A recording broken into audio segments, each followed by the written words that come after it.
In terms of some housekeeping rules, please keep all phones muted as a courtesy to our speakers, but also to one another.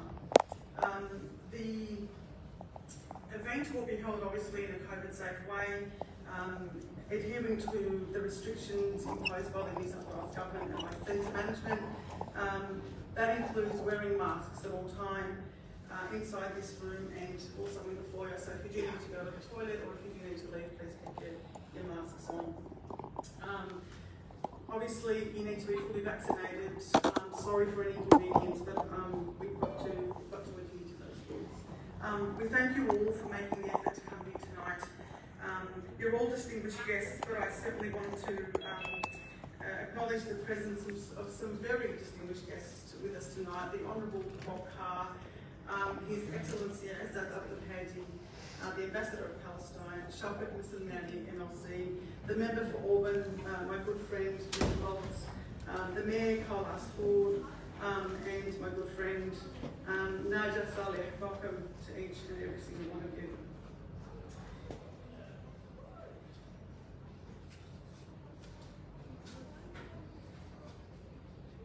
Let me now move to the program. I do want to invite firstly Mr. Carl Asford to welcome us to this wonderful city of his. Ladies and gentlemen, please put your hands together.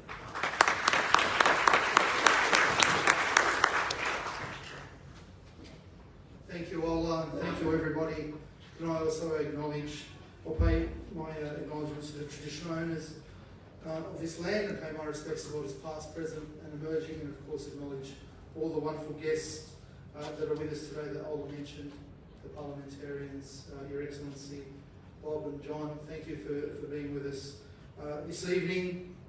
It is wonderful to see you all in person.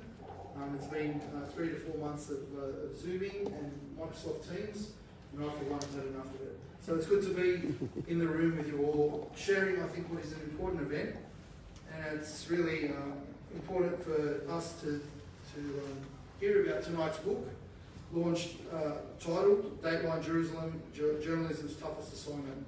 It does promise to be a very interesting evening.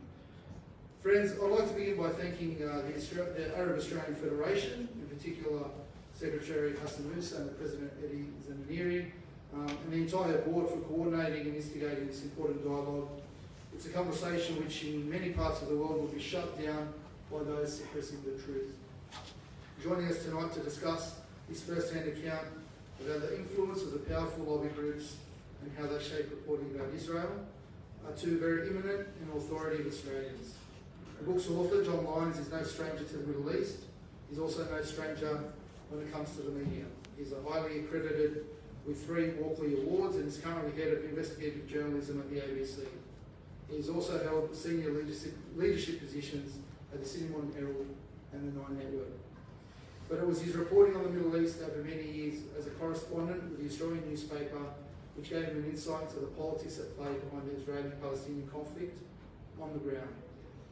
John is not a blow-in reporter, if I can use that term to describe fly-in, fly-out reporters. He relocated his wife and small child to Jerusalem and spent 6 years there to better understand the city and to accurately report both sides of the ongoing conflict.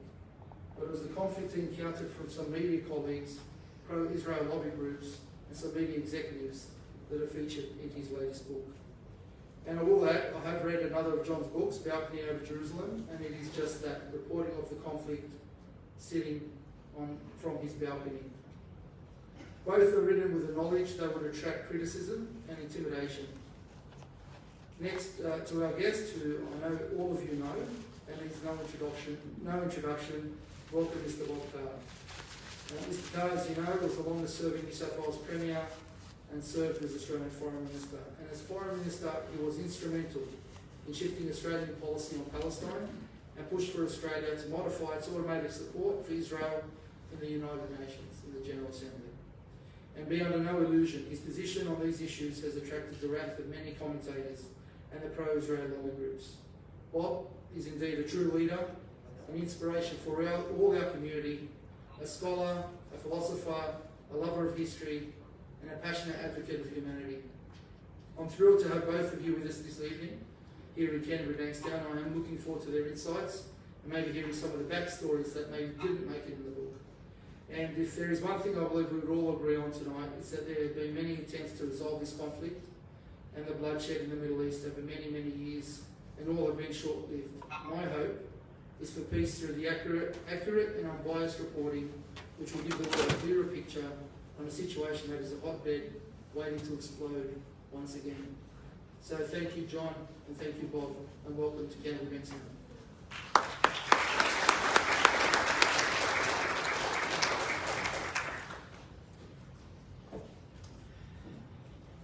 Very heartfelt indeed, Carl. Thank you very much. The Australian Arab Federation was established about 2 years ago, and of course we know because of COVID, they've been working tirelessly and quietly behind the scenes. Most of us would know that their latest achievement is the Sydney Statement on Anti-Palestinianism, which, as I say, we should, in this room, would have all read at some point. There's certainly copies, and you would have received some copies queuing up out there on the line. And to tell us more about this, I'd like to welcome the chairman of the Federation, Mr. Eddie Zenariri, to the stage. Mr. Zenariri is no stranger to the struggle for justice for the Palestinian people and has been active in this critical human rights issue since the 60s and also in Australia since the 70s. Ladies and gentlemen, please make him feel welcome.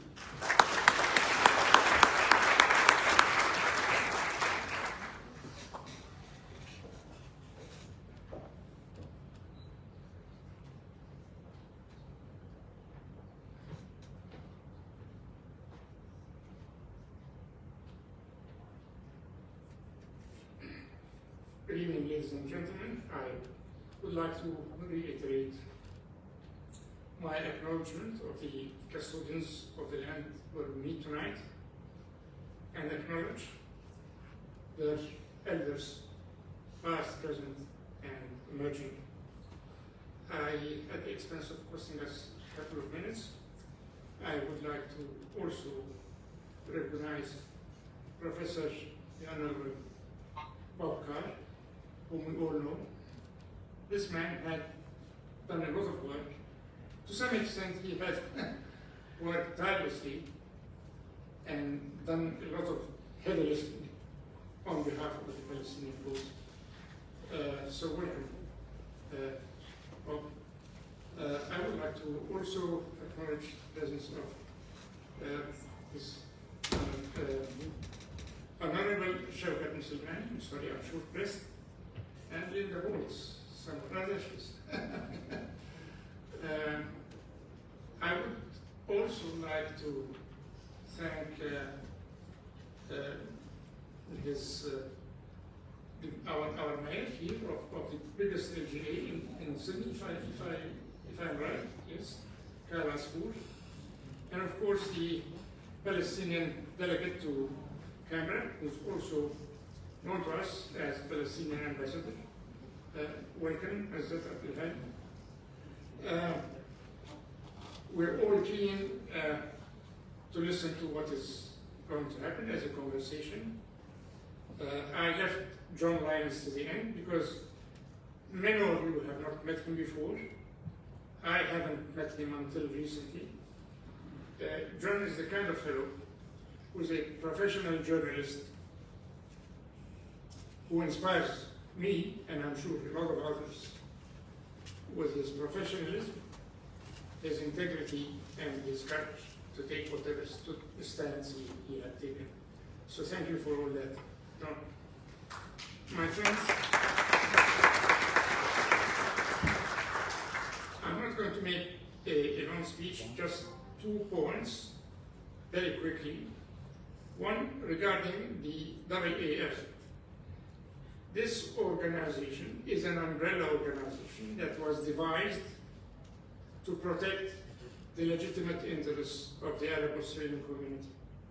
You can see our mission to advocate for and promote political, economic, and cultural interests of the Arab Australian community as defined in our objectives. So essentially, we are an advocacy. organization. We do not replace any other organizations. We call upon all Arab Australian organizations to join us under an umbrella, so we could all stand united, because our task is just huge. It is beyond any organization. We hope that by getting together, uniting, we can fight for those things that are important to us, that unite us, and stay clear of things that we must admit that cause us any strife. But this cannot go on, my friends.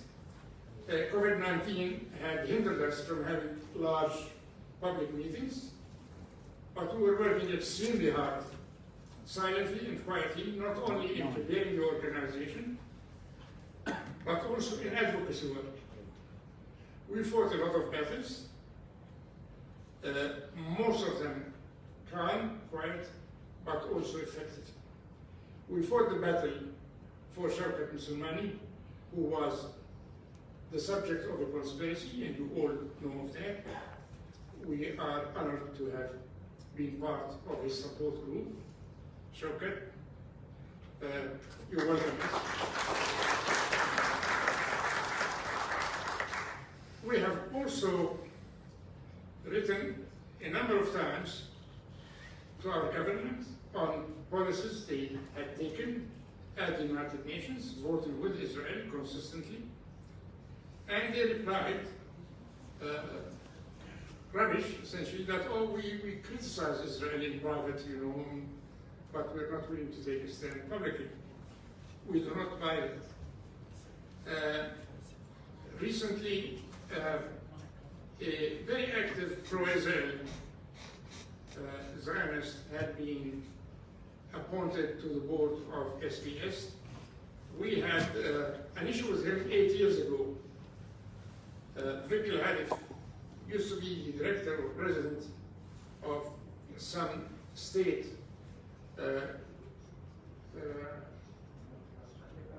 multicultural, it had another name at the time, I think, a multicultural commission. And he used that position to support Israel and distribute information against Palestinians. So we fought that battle successfully, and we eventually caused him to resign. Actually, he was pushed by the government. So we had some gains. We've seen SBS at the highest echelons, and we spoke to them. And among other things, we said SBS is important to us. It's our window to multiculturalism in Australia. We will always support SBS, but the coverage of SBS on Palestine had deteriorated to a large extent. And we will be, from now on, monitoring the programs of SBS, and in particular, monitoring the activity of Mr. Vikil Hadif as a member of the board. There was give and take, but that is the gist of the matter.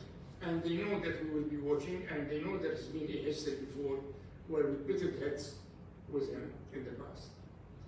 I'm just giving you those examples to illustrate what we have been doing. Worst among these things is the IHRA, what's known as the International Holocaust Remembrance Association. It is part of our constitution that we are against any form of racism or discrimination, including anti-Semitism. Any form of discrimination, whether based on religion or ethnicity or any other form.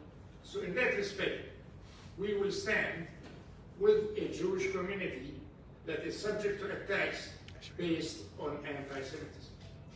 But the IHRA, as confessed by the main drafter of that, has changed course. It is no longer serving what it was intended.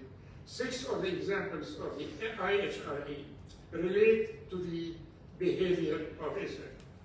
The IHRA has become a tool to intimidate and silence the advocacy network all around the world that is growing by the day for Palestine, including in Australia.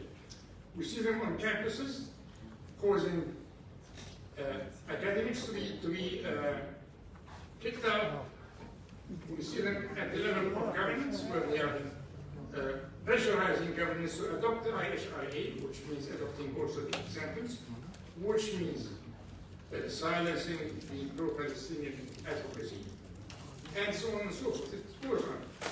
To the extent that it can take some legal activity to intimidate. So we thought it was a matter of time that we should face this music. And we tried.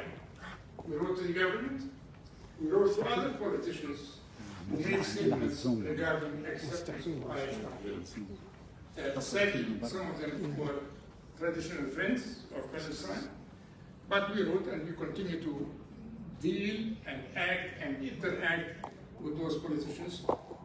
We wrote to councils where the IHRA was proposed, and some councils have already endorsed the IHRA, and so on and so forth. In view of all this, my friends, we came up with the Sydney Statement of Anti-Palestinianism. Before I discuss this, I just want to ask all of you. This work is gigantic. No interim committee can do it. It has to be the whole community that will stand together, united, on things that matter to everybody, so that we can fight those battles. Not only from financially, let me make it clear. According to our constitution, we do not accept any contribution from any government or any political party, whether in Australia or overseas. We are independent. We need to rely upon ourselves. But relying upon ourselves means we rely upon each other. And we have to contribute in that respect. More importantly, it is about time that the community stop paying lip service to supporting Arab causes. They need to get organized, and they need to contribute at least 3 hours a week of their time to carry out some work for the council, depending on the committees that they prefer, whether it is media work or organizational work or whatever. Plenty of work to do, but it takes people to do it. So I beseech you, my friends, if you want to look after yourselves, of your identity, of your hopes and dreams, for yourselves and for your children, please get going and let's all work together. That's important. Now this Sydney Statement on Anti-Palestinianism, we wrote it very quickly. It may not be the perfect document. It is not intended to be a communique for a new political party. It is just a communique to say that we have been ourselves subject to immense racism. If our Jewish friends get offended, and rightly so, by someone calling their names, sure, what do you call Palestinians losing their homeland? Do we call that racist? Do we call that anti-Palestinian? What do we do, how do we describe the Palestinian loss of land, of property, of identity, of memories, of culture? All of this is, in terms of principles, included in this one. In declaring this one, we declare we are opposed to anti-Semitism, but we will not allow the guise of IHRA to attack Palestinian people's rights, including their right to self-determination, under the guise of them fighting anti-Semitism. That is not acceptable. I would like you to read this document very, very, very well, very. Particularly page 2. There are 8 points which we call principles. These are the principles that bind us together. These are our law. They are our law not only because we have lived through these circumstances, decade in, decade out. These are our laws because they are international law, recognized by the United Nations and various organizations. So we are on the right. So from now on, I would like to ask each and every one of you, if you were confronted by an assault of some sort or another, you can rest assured that you are protected by those 8 principles and you can fight back, and we will be there with you to carry on the fight for you. But please join us, let's work together. Thank you very much.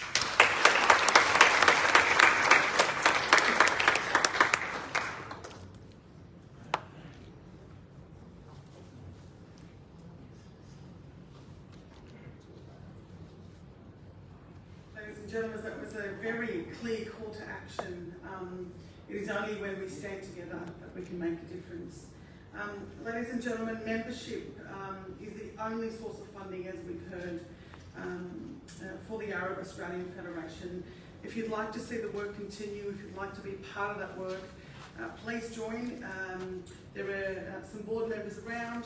Find them, talk to them about joining, and there's certainly some membership forms at the registration desk. It was remiss of me earlier not to introduce myself. For those who don't know me, my name is Ola Hammond, and I'm a councillor on Cumberland Council. We are now going to the main event, but before we do that, I want to acknowledge also the presence of the Honourable Gareth Evans, former Minister for Foreign Affairs, who is with us online tonight. I am privileged to stand here to introduce two distinguished guests, two people who are true leaders in their own domain, and who have shown tremendous courage to stand up for social justice and human rights against extreme pressure to seize their pursuit for the truth. The Honourable Bob Carr is the longest serving Premier of New South Wales and is a former Senator and Australian Foreign Affairs Minister. During his short term as Foreign Minister, he shifted Australian policy on Palestine and the Middle East and has been a great advocate, as we all know, for justice for the Palestinian people ever since. Please make him feel welcome tonight, ladies and gentlemen.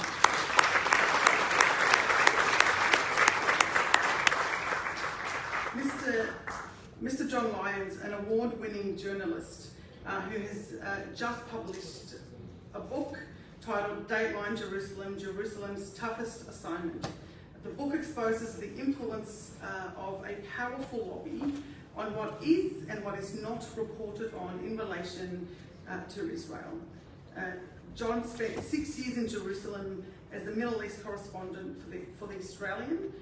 He's currently the head of investigative journalism at the ABC for Four Corners, 7:30 Report, Foreign Correspondent, Insiders, the Australian Story, Q&A, and the investigative team. Please make them feel welcome, ladies and gentlemen.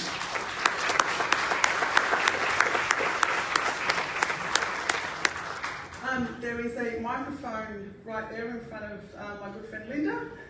You can put your hand up, Linda. I don't know if people can see the microphone there. For those who want to ask questions, at the end we'll ask you to line up. But for now, take it away. Well, thank you very much. John, seeing the Four Corners program that you delivered as a guest reporter, because you were working for the Australian in Jerusalem, this is in 2012, I was struck by one thing, and it's something that comes out in this book. It is really a matter of one's attitude towards a military occupation. This is not about whether you're pro-Israel or anti-Israel, pro or anti-Palestinian. It's about the attitude you take to an occupation of one people by another. Are you in favour of that? Or are you seeking an end for it because it's wrong and it's cruel? As that documentary on the plight of youngsters under the occupation confirmed. Your book seems to be about, and I invite you to comment on my interpretation, John, it seems to be about how people who support that occupation in the Australian Jewish community give effect to that support by seeking to influence coverage of the occupation, that word again, an occupation, by the Australian media. Your comment. Thank you, Bob, and thank you everybody for coming tonight. Firstly, I'd like to point out that tonight I'm speaking as an author and as a former foreign correspondent, not as a representative of the ABC. But Bob, you've hit on the heart of the matter. When I wrote, book Dateline Jerusalem, you know, a couple of the lobby groups, you know, have attacked me, surprise, surprise, since it was published, saying that, oh, look, Israel's covered all the time and, you know, there's no shortage of coverage of Israel. That's right. Every 2 or 3 years there's a war between Israel and Gaza. I covered 3 of them in 6 years. There's lots of stories in the paper. There's lots of pictures on television of rockets and Hamas and the Iron Dome and that. But what isn't covered is that occupation. And that's what makes this story different. I've been a correspondent in New York for the Sydney Morning Herald. I've been a correspondent in Washington for the Australian. I've done reporting out of the Philippines and Sri Lanka and other places. This is unique. Not many countries run occupations. They're hard work. History works against occupation. The French, in the end, had enough in Algeria. The Syrians in Lebanon finally wanted to get out. They couldn't work out who was who. I mean, I've been to Lebanon, I can't work out who's who in terms of the political factions. The Syrians certainly couldn't. In the end, they left. Israel's one of the few countries that runs a military occupation, which means 3 million or so Palestinians wake up every morning under a military rule that they don't want. That's fact. If I say that in Israel, that's not controversial. If I say that in Australia, simply using the word occupation, the lobby groups will attack. Here, not in Israel. In Israel, it's part of the discourse. When I went to Israel, having listened so much to a lot of the Israeli lobby groups in Australia, saying the term is it's not occupation, it's disputed. One of the Jewish leaders in Melbourne said, we haven't occupied the West Bank, we've liberated it. This was one of the leading Jewish community leaders from Melbourne. Anyway, soon after I arrived there, I went out to the West Bank to interview the Israeli commander of the area. And I thought I'll ask him about that word occupation. And I said, listen, in Australia, in Melbourne, the word occupation is disputed. They say it's not an occupation. And he looked, I'll never forget the moment, he looked at me as if I was from another planet. And he said, what are you talking about? I say, well, in Australia, many people in the Jewish community dispute the word occupation. He said, listen, if this is not occupation, you and the foreign media have missed one of the biggest stories of our time, that the Israeli military has withdrawn from the West Bank. So in Australia, which I think is one of the most powerful lobby groups, if not the most powerful lobby group per capita of population, and I give the reasons for it in the book. It's a small community in Australia, 100,000, 105,000 or so members of the Jewish community. It's a very hardline leadership from parts of Melbourne, the lobby groups. And basically, if you're a journalist who breaks from the pack, hundreds and hundreds of journalists, politicians, academics, trade union officials have been through Israel on these free trips, on these sponsored trips. So there's most of the senior journalists or editors that I know in key positions in Australia now have been on one of these trips. And in fact, I confess myself, in the book, I reveal that I went on one as editor of the Sydney Morning Herald. I regret having done it. The only advantage was that years later, I was able to compare the reality of 6 years of living there with the propaganda. John, take that Four Corners program as a case study in how the pro-Israel occupation lobby works. This was a hard-headed account of how the occupation is played out in the occupied West Bank, and how Palestinian youngsters are treated differently from Jewish youngsters under the law. What response did you get from the lobby, the Israel lobby, the lobby that supports the occupation, when they knew you were at work on potentially a pretty tough documentary about how Israel occupies Arab land? Well, before it even went to air, that went to air on Four Corners on a Monday night at 8:30. About 3 o'clock that afternoon, I was in the office of the executive producer in Sydney, Baltimore, at ABC headquarters, and her email box started pinging, one after another, 10, 20, 50, 100, hundreds of emails coming in. And she's looking at her computer, and I said, what's happening? She said, oh, it's the complaints are rolling in. This is 5 hours before it went to air. And what had happened, they put on their website, you know, you didn't like last night's Four Corners, press this button, and it will make an automatic complaint to the ABC. So anyway, I said, what are you going to do about it? And so she got a standard reply saying, you know, dear sir, madam, could I please suggest that you watch the program, or you wait till the program goes to air before you lodge your official complaint? But what that meant, it's all part of a tactic to wear down, to exhaust. And what it does is it means that, you know, we answered hundreds. They took us to complaints, to ACMA, to internal complaints. I was subject to all sorts of attacks. Sophie McNeil, the ABC's correspondent at the time, they took out ads in the Jewish News, Michael Danby against her. You know, and it's all designed so that next time someone's saying, why don't we do a story about Israel or the occupation, that enough editors or journalists will say, is it really worth the trouble? The more they tried to shut me down, the more, I'm a bit different, I think, the more determined I became that I'm not going to be shut down. And so I enlisted my own editor at the Australian, Chris Mitchell, on my side. But it got to a point where if I had there was one particular editor at the Australian who didn't want stories critical of Israel. So if I had a story critical of Israel, I would whisper it to the foreign desk. They then wouldn't talk about it in Friday morning news conference. And so he wasn't able to say no. The first he knew about it was when it appeared in the Weekend Australian the next morning, which upset him, because how did that sneak through? But there's no other country where, as a reporter, you have all of this.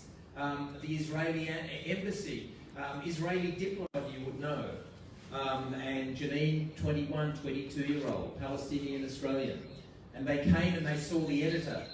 What have you done hiring this Palestinian? Was the question. My view is, what are foreign diplomats doing in our country? Going and seeing an editor and putting pressure on them for daring to hire someone of Palestinian heritage. Everyone was talking about the statement, the purported to be a statement on anti-Semitism a moment ago. If you inserted the word Jew or Jewish Australian in the way they talked about a Palestinian journalist, these comments would be seen as the most shocking expression of racism, specifically anti-Semitism. Just say something more about Janine Kellogg. There's a young Palestinian on the staff of the Australian, and she was put under pressure, according to your book, by an editor taking offence at her referring to Palestine. That's right. Janine and I, we worked together at the same time. I was at the Australian and Janine was a young journalist, and we did some stories together. Very, very good journalist, fluent in Arabic, and she went to interview a Palestinian, no, he was a playwright from Gaza. Anyway, she went and interviewed him, and it was a huge battle to get out of Gaza and out to get his visa and everything. And he said at the interview that, I'm so proud to represent Palestine on the world stage. And she quoted him saying that, which is what journalists do. We interview people and then we quote what they say. Anyway, she wrote the story, and a sub-editor on the paper walked up to her desk and started shouting at her, according to Janine, what's this? You know, do I have to teach you to be a journalist? Palestine doesn't exist. What are you using that word for? Now, she's quoting someone legitimately. I mean, he's not making incendiary threats, he's not doing anything. But I think for me, Bob, it's the concept of, it took me a while to understand this. We lived there, Sylvie and our son. Jack was 8 when we went there and 14 when we came back. To learn over time, you pick up what occupation means. And what occupation means is, if we were, for example, in Ramallah tonight, or the West Bank, what it would mean is the Israeli army could walk in here at any moment and take anybody, and that could be the last we would see and hear of that person indefinitely. You are completely at the mercy of the military commanders. At the checkpoint, the 18 and 19-year-old Israeli soldiers are the ones in charge.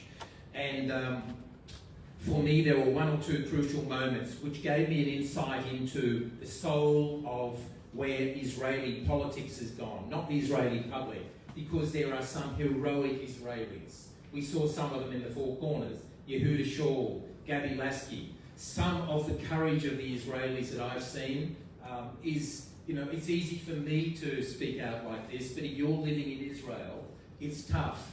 And there's a group, you know, breaking the silence. You would have seen some of that. But Sylvie and I, we went along. There's a Children's Day at the Israeli military court in the West Bank. Israeli soldiers put on trial Palestinians. 700,000 or so Palestinians have been through the Israeli military court system since 1967. And as a journalist, you try to capture a moment where you see inside a country's soul. I did it in America with the race riots in Los Angeles, where you get to understand the country. And there was one moment there, the Israeli army, I kept saying to them, why can't I come and have a look at the children's court? And they said, oh no, look, why, you know, we don't let any journalists. And I said, but if you're proud of it, you say you're proud of how well you look after the Palestinian children. If you're so proud of it, let me come, and if it's true, I'll write a story about how well you deal and handle the Palestinian children, if that's what I see. Anyway, finally they said, well, okay, we can't fault your logic. Anyway, I went there, and they have these demountable, like, sort of big caravans, and where they put the children on trial. Sylvie took photographs, which are in the balcony of Jerusalem, from 12 years up, they're on trial. And most of the trials lasted 60 seconds or less, because the Palestinian boys, always plead guilty, because the lawyer, their own lawyer, says to them, listen, if you can test that you threw stones, then you'll go back to the prison, often an adult prison, you'll spend months on remand, and you'll end up spending on average 8 or 9 months. If you plead guilty, you'll be out in 3 months. So these children, I called it on Four Corners a conveyor belt of you know, a trial. Anyway, what they do, these boys walk across the courtyard, shackled at the feet with chains and handcuffed, and they're in little brown overalls, prison uniforms. Anyway, what they do is, for the foreign journalists or the foreign diplomats, they try to make sure we don't see that, because it doesn't look good. So anyway, they usually bring the 4 children, groups of 4, to the door, unchain them. You hear the clinking outside, and then they open the door, and then the boys walk in and plead guilty, and then they're off to jail, right, for throwing stones usually. Anyway, one of the guards, he mucked up on this day, fortunately, when I was there, and he opened it as I saw these boys in a row, all hovering over towards the door. And I said to the guard, the Israeli soldier, can I take a photo? He said, oh, no photos. Anyway, without me knowing, Sylvie, my wife, who's a photographer, she went outside, and she was hanging from the sort of top of the fence trying to get her camera over the side without me knowing. But anyway, so we saw these boys walking across. I couldn't get a picture of them, but I described it in my story, and I said it's no wonder Israel didn't want us to take photographs, because it would have looked uncannily like a Guantanamo Bay for children. There was 2 other moments where I saw, to me, that's not security. You cannot argue that's security. That's something gone wrong in my assessment. Secondly, there's a unit called A200. They are like the National Security Agency. They are the best and the brightest of the Israeli army. They're eavesdroppers, they do what ASIO and other groups do. Anyway, a military contact of mine in the Israeli army said to me, listen, you can come and meet some of them. They're signing an open letter to Netanyahu saying they can no longer serve in the Israeli army. So I went to Tel Aviv and interviewed them, and I sat around the table with them. They're all in their 30s, they're all fluent in Arabic and Spanish, and they're brilliant linguists. And I said to them, what is it, what's your problem with the, why are you signing this letter? And they said, listen, there's 2 things that we find unconscionable. And we listen in on the West Bank, that's our job. We're there, you know, Australia, we do it, every country does this.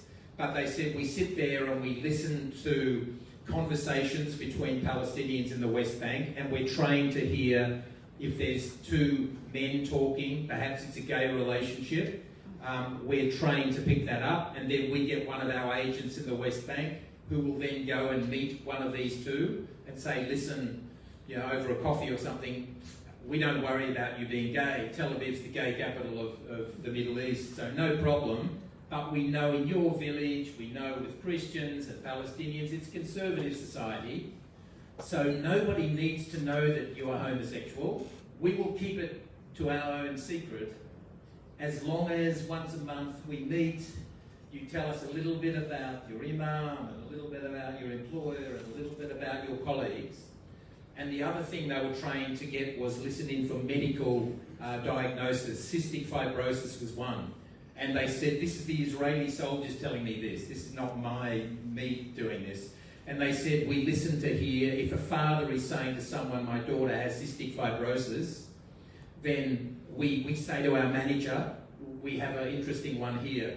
And then we get an agent, and they will go and meet the father and say, listen, we know the West Bank, Palestine doesn't have good hospitals. We have excellent hospitals in Israel. We can get your daughter in from Monday for treatment, as long as you meet and we talk and you give us information. And when I heard that, I thought, this is bad. Well, this is how you run an occupation, and that's what your book confirms. It's techniques like this, cunning and manipulative, that enable an occupation to take place. And again, the issue is whether you support it or whether you oppose it, an occupation. And it's interesting that we've got here tonight, very brave, represented here tonight, very brave Jewish people who say, we are Jews against the occupation. And as I've said before, Palestinians have no more effective friends than those brave representatives of Jewish humanitarianism over the centuries who say, we stand with Palestinians against this disgraceful occupation. One of the many fascinating revelations in the book is about your editor-in-chief, Chris Mitchell. So he's close to the Murdochs, in charge of a large part of the Murdoch empire. But to his very great credit, I think, he took a stand that said, if you've got a story as a respected foreign correspondent in Jerusalem critical of Israel, we're going to allow it to run. It's important to have his voice in the book, I think. That's right. Chris was, for many years, Rupert Murdoch's senior editor, longest serving editor of The Australian. I couldn't have done I would not have lasted 6 years as the correspondent if it hadn't been for his support. When the lobby was approaching him to complain about me, he backed me. When I did that Four Corners, I did a story for the Weekend Australian, and I sent him a note saying, Chris, I'm working on this very good story, I've got affidavits, it's all true, but there will be a major backlash against me and you if we run this. And he just sent back a note saying, look forward to reading it. Cheers. You need strong editors. The problem is lobby groups do what they do. What I'm saying is our editors and our journalists have to be strong enough to say, we report the story. Whatever the story is, we tell the story, because most people don't know. There was one scene I put in the book where Albert Dadon, who is a leader of the Jewish community in Melbourne, he does various dialogues, you know, used to take journalists across to Israel and they put on seminars and bring Israelis back to Australia. Anyway, he rang me and he said, I'm coming over to Israel, I'd like to catch up and meet you. And I said to him, listen, why don't you, for something different, why don't you come to Hebron? He said, yeah, sure. So, and we got a representative from Breaking the Silence. We went to Hebron, and as we were driving down into Hebron, from Kiryat Arba, the settlement, then you go down into Hebron, there were a lot of Palestinian women in particular walking up the hill, carrying vegetables, carrying babies, carrying children. Anyway, Dadon, I can see him looking at this. There I'm driving our little Hyundai Getz down the hill. And he turned to me and he said, why are all these Palestinian women walking up the hill on a hot day in the middle of the heat? And I said, because they're not allowed to drive on this road. and you could have cut the air with a knife. He said, what do you mean? I said, they're not allowed to drive. He said, according to who? I said, according to the military law. He said, but how can you have a road where Palestinians can't drive? I said, well, most of the roads we've been on, Albert, you won't see a Palestinian driving. They're not allowed to. And I said, well, when we go to Hebron, I'll show you roads where they're not allowed to walk, let alone, you know, they can't even walk, they can't even be on them. And we went into the centre of Hebron, and anyway, you know, he was so upset by the whole thing, and he said, oh, John, I've had enough of this, let's go. I said, but Albert, you haven't, this is just the beginning. You haven't been into the marketplace where they have the wire mesh to stop the bricks and the dirty nappies being thrown down on the Palestinians. I said, look, I want to give you a real tour. And he said, no, this is being done in my name. I want to get out of here. This is not Jewish values. I want to get out of here. But that was funny, because that's someone who goes around the world talking about Israel, and yet he didn't know the basics like that. Colin wouldn't like it. What does that mean? If you stand up in almost any newsroom, Bob, and shout out, Colin won't like this story, every journalist will know who you're talking about. Colin It might be Colin Smith, who works for the coal lobby, or Colin Kimberley, who works for the uranium lobby. There's only one Colin. Who's that? Colin Rubenstein. He's the head of AJAC, which is a privately funded lobby group in Melbourne. I point out it's not the elected representative body of the Jewish community, that's the Executive Council of Australian Jewry. It's a privately funded lobby group. Most of my problems came from AJAC, according to my former editor-in-chief. Most of the problems came from AJAC and Colin, particularly about stories about Palestinian children. And what I found more generally is you can talk about these Palestinians or this settlement, but what most upset the lobby was if I ever did a personal account, put a name and an identity to a Palestinian. That was what most upset the lobby.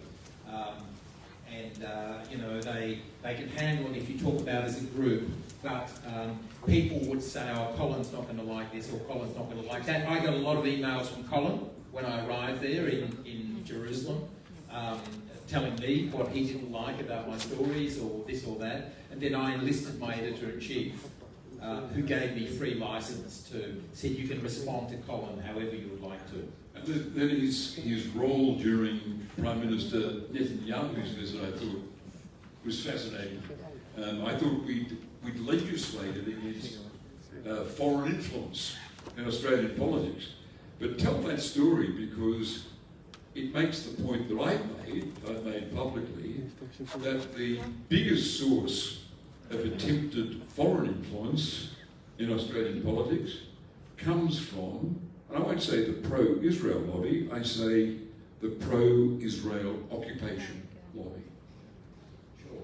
And in fact, Bob, you've probably got better stories than me to tell in a minute, so maybe you should tell a couple of your own stories after I do. But the story to which Bob's referring is when Benjamin Netanyahu came here a few years ago. There was a private briefing for editors in Sydney, in the centre of Sydney. And after that briefing, Colin Rubenstein sent an email to the editors of The Australian saying, you can't quote publicly, you can't use what Benjamin or Mr. Netanyahu said at that briefing. Now, he would argue, in fairness, he would say, well, they were the rules set down by the Israeli Prime Minister's office, to which I would ask, why are you enforcing them? Wouldn't it be up to the Israeli embassy to enforce them? But, so that was an email that said you can't use this. Now, I imagine if someone sent an email to the editors of The Australian or the Sydney Morning Herald saying you can't use what the Russian Prime Minister said, or you can't use what the Chinese President said, people in the newsroom would look at it and go around saying, have a look at this. They're saying we can't use what Xi Jinping said. And yet, when it happened with the Israeli Prime Minister, there was not a peep. But you have a couple of your own. Well, I'd been Foreign Minister for only a few weeks, and I was in New York for the United Nations General Assembly, and around about that time I put out a statement deploring the latest burst of Israeli settlement activity. I knew what settlements were, I knew what they represented, I knew that they were a creeping annexation of the West Bank, and it was one of the reasons I had over the years changed my view of Israel. I kept being told that Israel would agree to a peace deal and see that the West Bank became the core of the Palestinian state. But every time I looked, there were new settlements being spread over the landscape with the objective of preventing that ever happening, seeking to smother the prospect of a two-state solution. And my office received a request. There I am in New York as Australian Foreign Minister. I got out a statement saying that Australia regretted or deplored, I forget the verb, the latest burst of Israeli settlement activity, using unexceptional diplomatic language. And a request came through, relayed by Bruce Walpy in Prime Minister Lyons' office, seeking that I meet over the phone a delegation from, quote, the community, unquote. And the community means only one thing. It means the Melbourne-based pro-occupation lobby. That's what it meant. And my response was simple. I've stated a position on settlements that's my position as Foreign Minister of Australia. And the last time I checked, Australia was a sovereign government, and we made its policy. And I declined to meet the lobby. Over the next 6 months, there was increasing pressure on me from this Melbourne-based lobby to prevent any hint of criticism of settlements.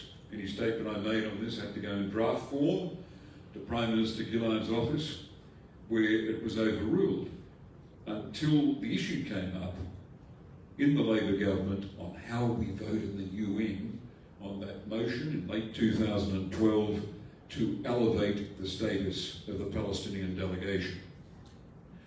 Gareth Evans, Foreign Minister under Hawke and Keating, gave advice to some of my colleagues. It's great that Gareth is tuned in tonight. Gareth Evans said, if Australia voted against this motion to elevate the status of the Palestinian delegation, it would be the worst foreign policy decision of Australia in decades. And we debated it within the government. Julia Gillard, I tell the story in my diaries of a foreign minister, stood firm that Australia should vote no. And I found that a majority of colleagues in the cabinet, a big majority, supported my position. We not oppose it, at the very least we abstained. And when the prospect came of a vote in the caucus, a clear majority of Labor MPs were prepared to vote against their Prime Minister and see that we didn't oppose this aspiration of the Palestinians for enhanced status. Now, I'm very proud of my colleagues. I think it was, my party's got a lot of flaws, but it was my party, as me speaking as a partisan person, it was my party at its best. But it meant, the real significance of it was that in Canberra, decent people were standing up to and rejecting pressure from this lobby. That was its significance. And it was the first time in a substantial way that that had happened. You're not the only correspondent to get their attention. Sophie O'Neill got their attention. Yeah, she did. Sophie, as I said, was subject to major ads in the Jewish news. Pictures of her, essentially, they were saying she doesn't care about, Jewish blood. She was subject to a campaign. I thought it was a very vicious campaign. The ABC stood up for her, but it was, really tough. And again, it's all designed, there's the course of least resistance. If you write the truth, you're going to be attacked. If you join the club, I talk about this in the book, if you join the club, the lobby club, and if you write what they want, you'll be offered free trips to Israel. If they really like you, they'll invite your partner as well. You'll stay at the King David Hotel. They will you know, they'll really look after you, they'll turn on all the hospitality. So a journalist has a choice between that course and, you know, becoming very unpopular and being subject to attacks. And the Melbourne Age, you got stories in your book about what happened in the newsroom of the Age. The lobby never overlooked its opportunity in Melbourne, the same city, to let the local paper knew what it expected. That's right. I've got a scene in there where the former editor of The Age, Andrew Holden, tells me the story of a visit to him by Mark Liebler and Colin Rubinstein during one of the Gaza wars, when it was watched outside by another journalist of The Age, Maha Mukrabi, who was looking through the glass and could see Mark Liebler with a folder, and Mark Liebler was getting so angry about the coverage of Gaza. And Andrew Holden, the editor, told me he was, you know, very, very close to, you know, asking him to leave. But it's all part of the pressure of, you know, wanting editors and journalists to sort of second guess, you know, is this worth it? Self-censorship. Two of my key themes in the book are self-censorship's the most insidious of all because it leaves no fingerprints. You can never tell why a story didn't appear. And secondly, I finish up the book, the new book, saying that, you know, criticism of Israel simply shouldn't be dismissed as anti-Semitism. That Israel as a government, as a country, should be critiqued and looked at as we do the US government or the Australian government. And I just think that too often that is thrown around to sort of quieten debate. I also have in there the first interview that I think Maury Schwartz, the publisher from Melbourne, has done on this subject. Maury is the publisher of, you know, the Saturday paper, Black Ink Books, The Monthly, and basically I tell the story of when they wanted to hire Hamish MacDonald, who'd been at Fairfax, as their world editor. He had a meeting with the editor, the first editor of the Saturday paper, Eric Jensen, and they're talking about Hamish joining as the foreign editor of this new paper. It's going to be progressive, left-wing, inner city, you know, do you want to be the world editor? Hamish sort of said, yeah, it sounds great. And then there was a pause, and then Eric Jensen, the first editor, said, but there's one touchy subject I have to talk to you about. And Hamish MacDonald said, what's that? He said, well, Maury doesn't like, you know, Israel to be under attack. And Hamish sort of said, what do you mean by that? And basically, you know, there's this view then that then perpetuated itself through the place. Whereas a lot of the journalists there now believe, or former journalists, that it's just known that you don't write a story critical of Israel. The New York Times, you refer to the treatment of some of its Jerusalem correspondents, and they face much the same kind of pressure, a deliberate campaign by a lobby that supports and defends the Israeli occupation of Arab land, designed to intimidate and exhaust, so that a correspondent thinks, oh, I won't go there again because it'll tie me down for weeks having to backtrack and defend myself. But I was struck by how ferocious this lobbying was, directed from the American-based pro-Israel occupation lobby, directed at such an esteemed newspaper as the New York Times. That's right. And one I might add that would appear to be very sympathetic to Israel. It's interesting, the New York Times, since the last Gaza war, a few months ago, seems to have taken a distinctly different point of view now. It ran pictures of the Palestinian children who'd been killed. I don't know whether it could be the Trump administration moving on to Biden and whether that's got something to do with it.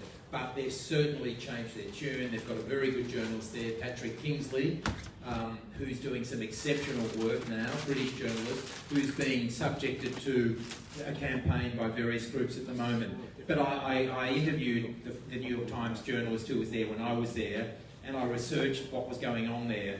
And I found out, I found an interview that one of their former correspondents, Clyde Haberman, had done, and for a long time the New York Times only sent Jewish journalists to Jerusalem, and Clyde Haberman said that it didn't matter, it didn't matter who the journalist was, how many Pulitzer Prizes they'd won, whatever, they were going to have their integrity thrown in their face if they went to the Middle East and reported the truth, to the point where when the job would be advertised inside the paper, hey, we've got a vacancy, one in Washington and one in Jerusalem, nobody wanted to go to Jerusalem anymore because they didn't want to have their integrity thrown into their face.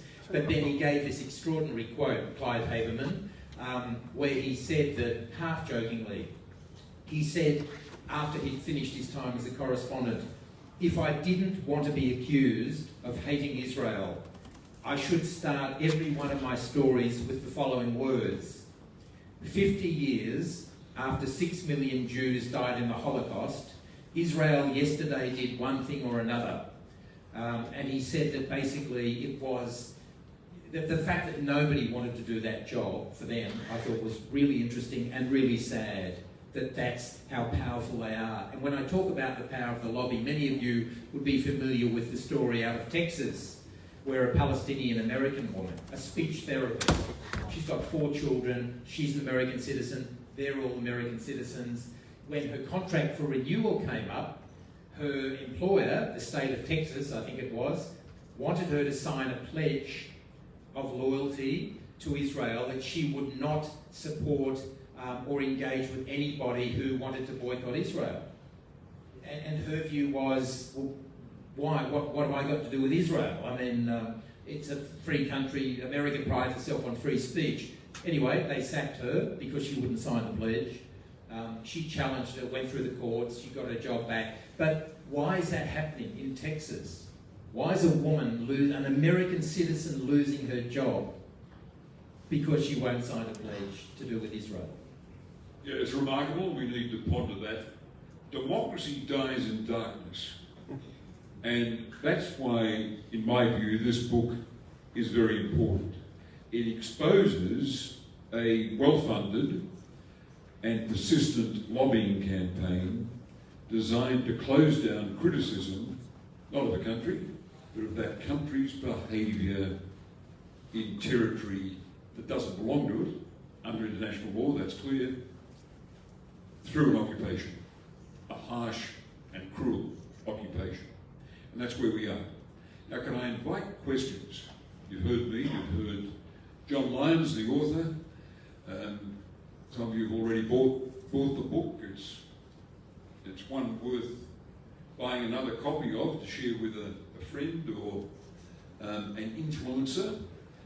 Can I invite anyone who wants to put a question to author John Lyons to come to the microphone here. Please line up to save time. Come out now and form a socially distanced queue. Sir, you're the first. Good evening, Mr. Carr. How are you? Fine, thanks. Speaking to the microphone so everyone can hear. Mr. Carr, I don't know if you remember me, but I'm the Palestinian who once at the Iftar told you we Palestinians don't forget.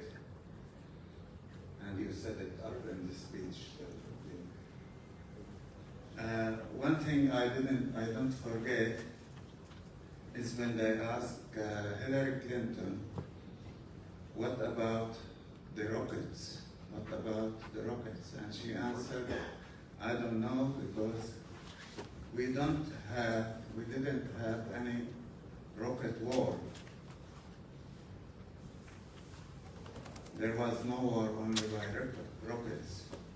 And then the Gaza fight, the last Gaza war, was by rocket. And they locked up Tel Aviv airport, the other airport, and I think some shipping line in Haifa or whatever. Is this a new way of the conflict now is coming? And would that conflict affect the way that Israel will live? It's something like Asterix and Obelix cartoon. Okay, let's take that as a statement that challenges our audience to think about the position in Gaza and the next, probably the inevitably next conflict in that country. We've got half a dozen people seeking to ask questions. Sir. Good evening to you and all. And Aaron McDonald, sorry, but reminds me of Ian McDonald, you might know from the CBC in Canada. He's a foreign correspondent of the CBC in Canada. He had the same incident when reporting on Israel and occupation. And he got flogged, and with the same way you got treated. My question is, how active is the Mossad within Australia, and how active in compromising politicians and journalists? Well, could I respectfully suggest that a former foreign minister would know more about intelligence matters than me? Well, I pay tribute here to the former Prime Minister, Kevin Rudd, who greatly antagonised the lobby we've been discussing by expelling a number of employees of the Israeli embassy in Canberra, expelling them in response to how the Mossad had used Australian passports in an operation in the Gulf that, by extension, could very likely have placed at risk the lives of anyone travelling in the region with an Australian passport. Kevin Rudd may have paid a very high price for taking that strong stand in Australia's national interest by expelling those Mossad, I think registered Mossad agents.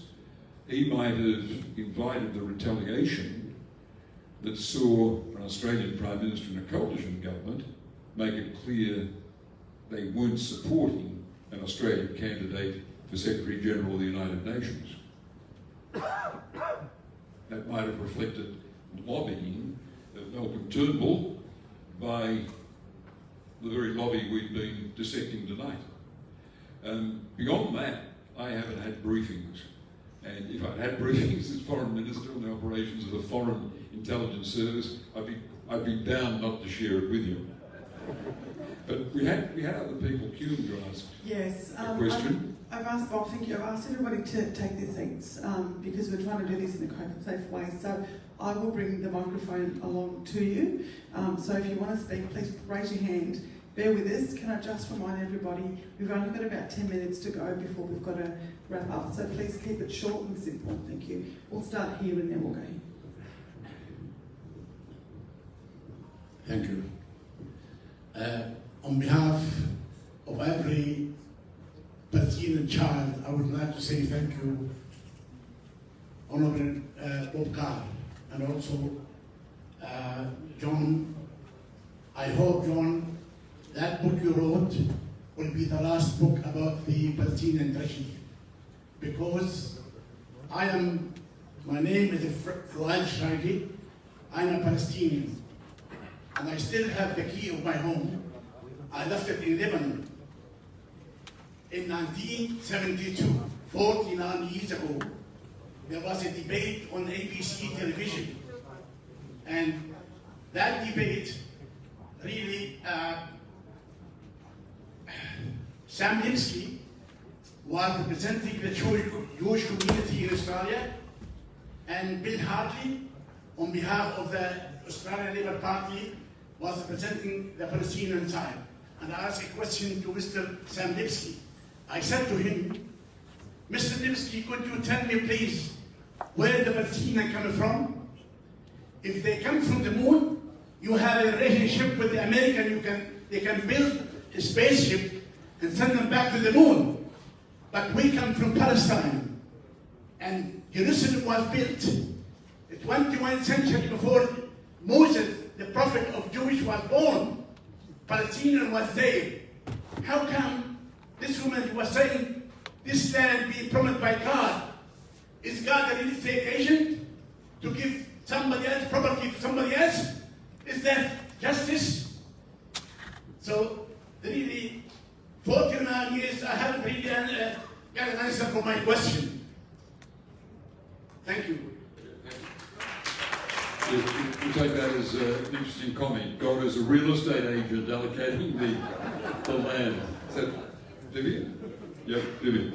Well, thank you very much, both of you, for a very interesting conversation. I think, you know, the delineation of the power and the pressure of the lobby is extremely strong at the same time. It surely tells another story of the weakness of our media, which, I mean, John standing up to it shows that this lobby, you know, when you stand up to it, it's only as strong as the weakness of our media, and we can see it in the other spheres of our political life, how weak our media are in telling us the stories we need to hear. And I think this whole thing is changing, as we see with the New York Times, the whole situation, and soon everyone will see that the emperor has no clothes. And I'm just wondering if this question, this whole issue is about as much about the media as about the lobby.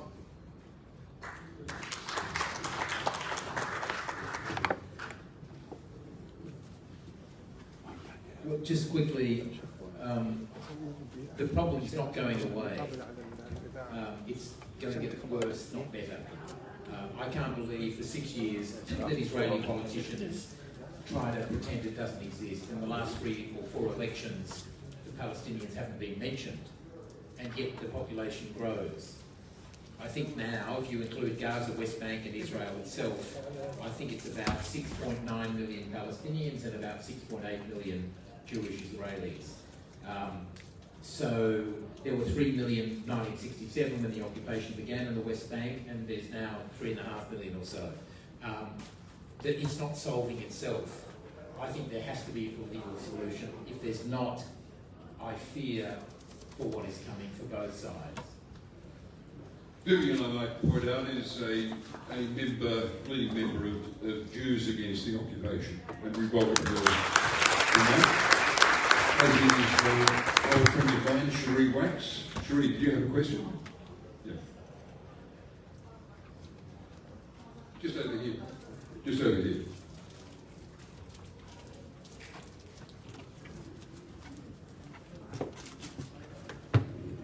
Yeah, I just wanted to raise a couple of cases, like the case of Mohammed al-Halabi, who's now been in jail for 5 years. He was the finance officer for World Vision in Gaza, and he's still languishing without any trial. And now we've seen a very similar situation with the 6 Palestinian NGOs who've been accused of being terrorist organisations. And in both cases, Israel has claimed to have a lot of evidence, but it hasn't been produced yet. And I'm just wondering, the media in Australia there's been very little on either of those cases written. I was wondering if you could comment. I agree, it's been underreported. It's for no want of trying on my behalf. The notion, I know a lot of those 6 organisations in the West Bank that have suddenly been decreed as terrorists. I've dealt with them, they've helped with stories. The idea that those groups are terrorists, it's absolutely absurd in my view. It is about shutting down criticism of Israel. These are people who are trained lawyers, who are moderates. I think Israel, it's a dangerous thing for Israel to target the moderates. You will all remember that how Bob was targeted for daring to give a Sydney Peace Prize to Hanan Ashrawi. I mean, surely the sort of person, moderate, who the West needs to cultivate. Because if it's not a Hanan Ashrawi, there's plenty of other people who are prepared to step into the breach. And she is a well-meaning, smart, moderate person who wants a solution. So I just think what Israel's doing by trying to push those 6 organisations out of the road is very dangerous. Yeah, it's me, Bob. I want to thank, first of all, the Arab Australian Federation for bringing us together, and thank you, Bob and John, for being here. And congratulations on writing that book. I read it in one evening, and it's fantastic. I can tell you that you wouldn't want to drop the book until you finish the last word. And hopefully there's a sequel. My question, John, is that you stated here tonight as well, that the Australian-Israeli lobby is the most powerful in the world, even more powerful than the American lobby. What makes it so powerful? It's not just obviously, it's not just the trips to Israel. There must be something else in our system. What is it that makes them so powerful that they can impact so heavily and influence so heavily the Australian media and the Australian political system? Well, thanks, Shaked. Even in America, there's the J Street, and there are a few alternatives, although they're powerful with Congress there. In Australia, I think it's the fact that hardly anybody speaks out against it, against the lobby. There's a fear factor. I used to, when I was in Jerusalem, The Australian is a very pro-Israel newspaper, and a lot of the Jewish leaders from Melbourne would come through Jerusalem and ring me, and we'd go and have coffee or a meal together. And they would say to me privately, these are leaders of the Jewish community, mainly from Sydney, would say to me, look, John, we don't support the occupation. One of them said, it's against Jewish law to rule over another people. That's part of the Torah and everything. And I said to each of them as they came through, why don't you say that publicly? And one of them said to me, are you kidding? And have the Melbourne guys declare a fatwa on me, which is why I used the word fatwa in the first paragraph of the book. But he said it's not worth it. And this was a powerful Sydney barrister, Jewish leader who's, he's a tough guy. He was scared to be targeted. And to me, that fear is really unhealthy. That fear only survives because people won't talk about it. Josh Bornstein, the Melbourne lawyer, has supported me on Twitter. And he said to me, he rang me a week or two ago and he said, John, the really terrible thing is, he said, only two Jewish people, prominent Jewish people, have been prepared to come out publicly and support your book. Louise Adler, the publisher, and Josh Bornstein. And he said, no one. He said, we all agree it's the talking point of the Jewish community, but no one is going to go public and say what John has said is right, because you'll be targeted by the lobby, and we don't want that. I just think in a country like Australia, that's really unhealthy. Maybe time for two quick questions. Hello.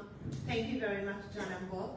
I'm one of the people who lost her dad and her brother in front of her eyes by Israeli bomb, and I saw their bodies spread everywhere. So I'm still till 85 traumatized from that. So the question is, when the West will end the special relationship with Israel and not to enact laws to punish those who criticize the Zionist movement and Israel and its crimes of anti-Semitism, and is the West really ready to end that special relationship? Thank you. It's interesting to watch American politics. The drift of young people in the Jewish community away from support for Israel is very real, and it is a concern to the conservatives in American Jewish life. I think that they cannot defend Israel and its occupation. And that is a generational shift. But of course, generational shifts happen pretty slowly. And all the indications you get from US politics, especially from politicians of President Biden's generation, is that Democratic Party support for Israel goes just about unquestioned, although there was a rupture in the most recent fighting over Gaza when senators who never criticised Israel in the past said this is something we cannot defend. It's a slow process, and I think it's best assumed that America, for various reasons, will continue to be a guarantor of Israeli security and to always come down in international debates against criticism of Israel, even for settlement expansion. The rest of the world says these settlements are illegal under international law, as they clearly are. America, even under presidents who are irritated by Israel hardliners, will say, not illegal, but they use the softer word, illegitimate. Last question. Question directly about the IHRA. The IHRA, we are all here guessing how this is going to be used to make things worse. Do you have any idea or perception how this is going to make things worse? If you clarify, because the government endorsed the IHRA, is it possible to become a law by time? And lastly, I can't help but really raise my hat for your career and professionalism, John. You are exception, and we wish that you will be majority. Some people like you are not the exception. Thank you. John suggests I answer that. Would this definition, which is objected to by Jewish people, some of whom have got an alternative statement, the Jerusalem statement, I'm not commending that myself, is there a chance of this becoming law? Because if it became law, it would mean I could be prosecuted for saying unequal laws applying in the West Bank or in Israel represent apartheid, which is my opinion. If you legally treat people from different ethnicities differently in the law, that is by definition apartheid. I won't stop saying that, whatever the law says. But whether it's entrenched, whether it gets entrenched as law, is up to you. It's up to you. And I would invite the people gathered here tonight to make it very clear, even go hoarse, saying to politicians, the Palestinians are a people too. The Palestinians are a people too. The Sydney statement on anti-Palestinianism is, I think, the perfect riposte to those saying we adopt something that the Jewish lobby asks us to do, but you're entitled to say, well, if you're doing that, here's an eloquent statement using diplomatic language, the language of humanitarianism, that identifies as equally objectionable racist statements about Palestinian people. Well, I thank you all for coming tonight, and congratulate the Federation and the local government leaders who've given it their support. Linda Volz, Shagat Musulman for coming from the State Parliament as well. But above all, someone who I think you're recognising tonight as a brave writer and a very thorough searcher after fact. Democracy dies in darkness. Let all these facts be known as they are in the pages of this challenging and very readable book. Thank you very much.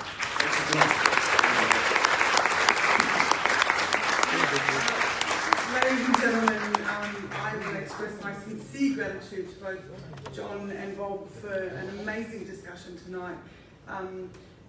I can't help but feel the anger in this room. This room is full with anger. Correct me if I'm wrong. But there is hope that we can make a difference tonight. We need to take action, and every little bit counts.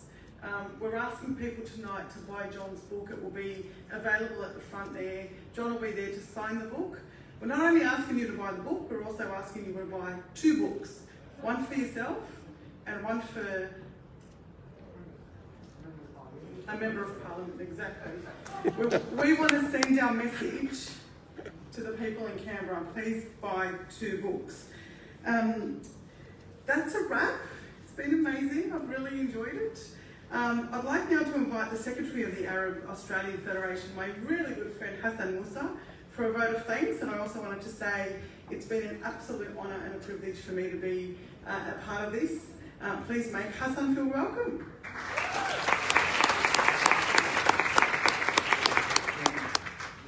This is the first time my pen turns back to me. Thank you. Can I just, my job is very easy. I just wanted to thank a few people. First, obviously, I'd like to thank the speaker, John Lyons, right, who's actually, I think, as Helmi said, is the exception. We hope that he'll be the rule in the future. And there'll be more people like John Lyons coming out from the Australian media to have more books like this and to be daring in their criticism of Israel and its policies. I'd also like to thank you, John. If you enjoyed the discussion tonight and you liked it, you're bound to read this book, and we want this book to reach as many people as possible, particularly members of Parliament. So we're asking you again to please buy 2 books. It's only $20 each. Right? Buy 2 books, one for you, one we can deliver to one member of Parliament, because they all need to read the story. They all need to hear this, like all of us in here. Okay, it's not just us. We need to share that story as much as we can. I also like to thank Mr. Bob Carr. Bob Carr has been fantastic in supporting us and pushing us and actually guiding us in our journey. And I think it's wonderful to have you all the time. And as we see, we want to have conversations like this all the time. But we also need your support to be able to have this conversation. And the only way we can have your support is actually by you participating actively, as Eddie said earlier, as members of this organization. This organization needs to grow, needs to be able to challenge the unchallengeable at the moment. And we need to all work together. At the moment, if other people see probably Eddie and I in this organization, but there's a lot of people behind who actually support us and work with us on the committee.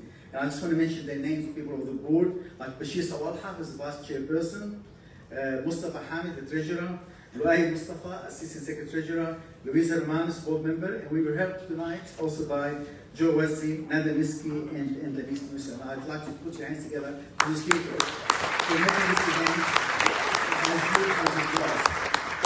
I also like to thank, obviously, the mayor for hosting us here tonight. Thank you, Mayor.